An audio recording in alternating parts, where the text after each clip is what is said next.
വളരെ നാളുകൾക്ക് ശേഷം ഫാമിലിയായിട്ട് കയറാവുന്ന ഒരു ഡീസൻറ്റ് കോമഡി സിനിമ. അതായത് ഡബിൾ മീനിങ് ഒന്നും ഇല്ലാത്ത, അധികം തെറി ഉപയോഗിക്കാതെ കോമഡി പറയാത്ത ഒരു സിനിമ.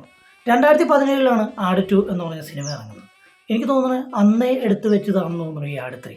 കാരണം അതിനുശേഷം ഈ 9 വർഷത്തിന് ശേഷം ആൾക്കുണ്ടാകുന്ന മാറ്റങ്ങളെല്ലാം ഈ സിനിമയ്ക്ക് വേണ്ടി സൈഡാക്കിയിട്ട് അന്ന് എവിടെ നിർത്തിയോ അതേ രൂപത്തിൽ തന്നെ അതേ ആളുകൾ അതേ സ്വാഗോടുകൂടി തന്നെ തിരിച്ചു വരിക എന്ന് പറഞ്ഞാണല്ലോ, അത് അവരെയെല്ലാം അംഗീകരിക്കേണ്ട.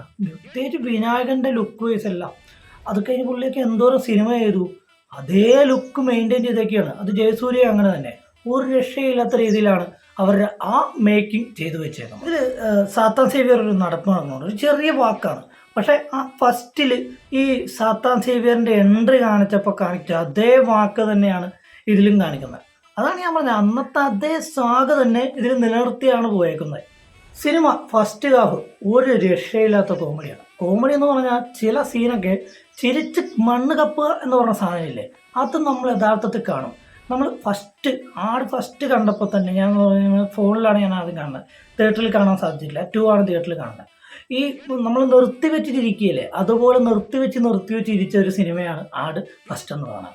അതിൽ ഏറ്റവും അംഗീകരിക്കുന്ന സാധനം ഓരോ ക്യാരക്ടറിനും കൊടുത്ത BGM ആണ്. അതെല്ലാം ഇവിടെയും അടിപൊളിയാണ്. അത് എന്താ പറയുക, ചില ഓരോ ക്യാരക്ടറിനും കൊടുത്തേക്കുന്ന BGM എല്ലാം സെറ്റപ്പാണ്. ഇതിലും അതുപോലെ തന്നെ പുതിയ BGM വന്നിട്ടുണ്ട്. എല്ലാം ആ സിനിമയ്ക്ക് അനുയോജ്യമായ സാധനങ്ങൾ തന്നെയാണ്. ആട് സിനിമയിൽ നിങ്ങൾക്ക് ഏറ്റവും ഇഷ്ടപ്പെട്ട ക്യാരക്ടർ ആർക്കോ അതിന് നിങ്ങൾക്കൊരു നല്ലൊരു ഇത് പ്രതീക്ഷിച്ചാണോ ഈ തിയേറ്ററിൽ പോകുന്നത്, അത് നിങ്ങൾക്ക് കിട്ടിയിരിക്കും.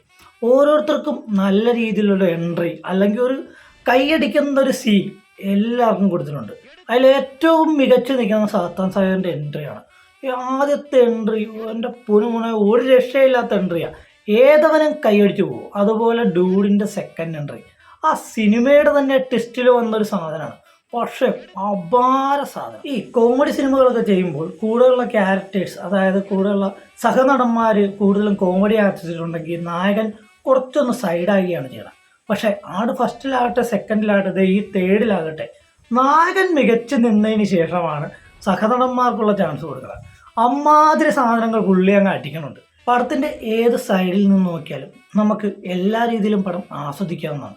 പടത്തിൻ്റെ പഴയ കാലം നമുക്ക് കാണിക്കുന്നുണ്ട്. VFX എല്ലാം സൂപ്പറാണ്. പഴയ കാലത്ത് സെറ്റ് ചെയ്തേക്കുന്ന ആ വീട്, ആ ഗ്രാമം, ആ പ്രദേശം എല്ലാം അടിപൊളിയായിട്ട് ചെയ്തിട്ടുണ്ട്. ഒരു ചെറിയ മലയാളത്തിലെ ഒരു ചെറിയ സിനിമയ്ക്ക് വേണ്ടി ഇത്ര മനോഹരമായിട്ട് സെറ്റ് വർക്കും അല്ലെങ്കിൽ VFX എല്ലാം ചെയ്യാൻ പറ്റുമെന്ന് അടിപൊളിയായിട്ട് അവർ കാണിച്ചു തന്നിട്ടുണ്ട്.